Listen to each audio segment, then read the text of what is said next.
আজকে একটা নতুন ভিডিও নিয়ে চলে এসেছি তোমাদের সামনে।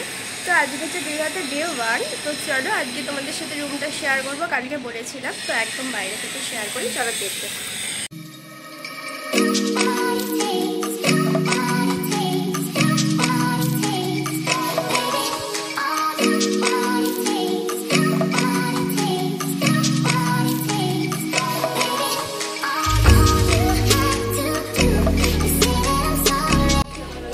দে একটু গুছান, দে দাও, ছিঁড়ে দিয়ে আমাকে দেবে, একটুখানি দাও।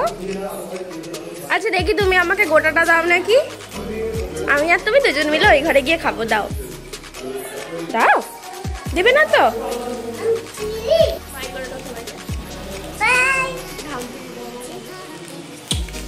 রাত্রিবেলা ঘুমিয়েছিলে? রাত্রিবেলা ঘুমিয়েছিলে?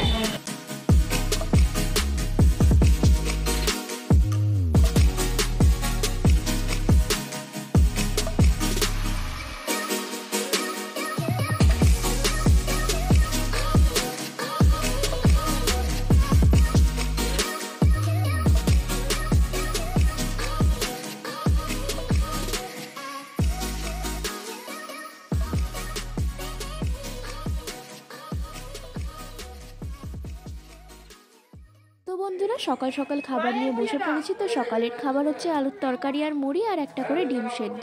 তো খাওয়া দাওয়া করে নিই। আর আজকে রান্না হচ্ছে ফুলকপি আলুর তরকারি আর হচ্ছে পমফ্রেট মাছের ঝাল। তো বাবা সকাল সকাল মাছ আর সবজি নিয়ে চলে এসছে। আর এখানের বাজারটা না আমার ঘুরে দেখা হয়নি, কালকে যাব, দেখবো সবজি বাজারটা আর মাছের বাজারটা কেমন। কালকে অনেক জার্নি করে এসেছিলাম, তাই উঠতে একটু দেরি হয়ে গেছে, প্রায় 10টা মতো বেজে গেছে। তো বাবা তার জন্য ভাইকে নিয়ে গেছিলো সবজি বাজারের মাছ কিনতে, আমার আর যাওয়া হয়নি। দেখি কালকে যাওয়ার ইচ্ছা আছে। তো এবার খাওয়া দাওয়া করে নিই। তো চলো তারপরে আমি চাপাবো রান্না। তো এই যে রান্নার জন্য চলে এসেছি রান্নাঘরে। আর এখানের রুমটা তোমাদের সাথে শেয়ার করলাম। আর আমার পরিবেশটা না খুব পছন্দ হয়েছে, আশেপাশে খুব সুন্দর জায়গা। তো এখন আমি রান্না চাপিয়ে ফেলেছি। তো এখন আমি ফার্স্টেই যেটা করব সেটা হচ্ছে ফুলকপিগুলো ভেজে নেব। তো চলো রান্নাটা করে নিই, তোমরা দেখতে থাকো।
তো বন্ধুরা, আমি এখন রান্না করে বেরিয়ে পড়েছি। এখন যাচ্ছি সমুদ্রে স্নান করতে। তো আমি প্রচণ্ড এক্সাইটেড, কারণ অনেক দিন হলো আমি সমুদ্রটাকে দেখিনি। তো চলো আমি রাস্তায় বেরিয়ে পড়েছি। আর এই যে পৌঁছে গেছি সমুদ্রে। আর গিয়েই না একটা প্রবলেম হচ্ছে, কুচান কিছুতেই জলে নামেনি। তার জন্য আমি বেশিক্ষণ থাকতেও পারিনি, আর তাড়াতাড়ি করে বাড়িতে চলে এলাম স্নান না করে। আর এখন আমি এই যে ফুলকপির তরকারি আর মাছ ভাজা খাচ্ছি, কারণ আমি মাছের ঝালটা পছন্দ করি না। তো তাড়াতাড়ি করে খাওয়া দাওয়া করে এই যে বিকেলবেলা রেডি হয়ে বেরিয়ে পড়লাম একটুখানি ঘুরতে। খেয়ে দিয়ে বেশিক্ষণ বসতেও পারিনি, জাস্ট আধ ঘন্টার মধ্যে রেডি হয়ে বেরিয়ে পড়েছি। তো এই যে এখন এসছি আমরা ওল্ড দীঘায়। দেখো ভিউটা কত সুন্দর দেখতে লাগছে। এই যে সন্ধে সন্ধে সন্ধে হয়ে গেলে না এখানটা খুব সুন্দর দেখতে লাগে।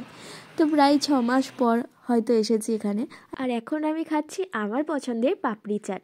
তো কাকুকে বললাম যে একটা তাড়াতাড়ি করে পাপড়ি চাট বানাও। তো এই পাপড়ি চাটটা হাতে পেলাম, অমনি শেষ হয়ে যাওয়ার সাথে সাথেই আমার মনে হলো যে এখনও আমার একটু দরকার। তো তাড়াতাড়ি করে আবার একটা বললাম বানাতে। তো এই যে দেখো কাকু এখন পাপড়ি চাটের মধ্যে চাটনি দিচ্ছে। তো এই যে চলো পাপড়ি চাট হাতে পেয়ে খেয়ে নিলাম আর খাওয়া দাওয়া করে এখন বেরিয়ে পড়লাম বাড়ির উদ্দেশ্যে। আর বাড়ি যাওয়ার পথে একটুখানি চিকেন কিনে নিয়ে যাওয়ার ইচ্ছা আছে। তো বাড়ি চলে এসেছি, এখন আমি তোমাদের সব জিনিসগুলো দেখাবো। এটা হচ্ছে কুচানের জন্য আমি কিনেছি, আর এই ব্যাগটা হচ্ছে আমার মায়ের জন্য কিনেছি। ব্যাগটা আমার দেখেই ভারী পছন্দ হয়েছে। আর এটা কিনেছি আমার ভাইয়ের জন্য। তো জানোই তো এখন অনেক বড় হয়ে গেছে, তো ছেলেদের জন্য বিশেষ কিছু পাওয়া যায় না। তো এইটা কিনেছি চাবি রাখার জন্য। বাড়ি এসে মনে হচ্ছিল আর একটা যেন কিনলে খুব ভালো হতো, কিন্তু কি আর করবো, ওখান থেকে তো চলে এসেছি, আর কেনাও হলো না। আর বাড়িতে সবাই দেখে বললো যে হ্যাঁ বাড়ির জন্য একটা দরকার ছিল, কিন্তু আর তো কিছু করার নেই, দেখি অনলাইনে অর্ডার করতে হবে বাড়ি গিয়ে। তো এটা প্যাকিং করে নিয়েছি। তো প্যাকিং করে ভালো করে রেখে দেবো, কারণ পরশু তো বেরোতে হবে আমাদের এখান থেকে, তাই আর কি। তো তারপরে হচ্ছে এখানে একটা আমি ব্যাগ নিয়েছি। এটা আমার মানে ব্যাগের প্রতি আমি হচ্ছি খুবই দুর্বল। আর আমার দুর্বলতার কারণ হচ্ছে ব্যাগ। যেখানেই যাব একটা করে আমি ব্যাগ কিনবো, এমনকি বড় যেখানে যাবে সেখান থেকে একটা ব্যাগ আনবেই আমার জন্য। আর কিনেছি কানের। এই কানেরটা কিনেছি আমার জন্য, এটাকে মনে হয় মুক্ত পাথরের কানের বলে, তো জানি না। তো আমার এটা খুব পছন্দ ছিল আর অনেক দিন থেকে পরার শখ ছিল, তো আমি কিনে নিয়েছি। আর তারপর রাত্রিবেলা একদম চিকেন কষা নিয়ে চলে এসেছি। আজকের ভিডিও এই পর্যন্ত। ভালো লাগলে একটা সাবস্ক্রাইব করে দিও।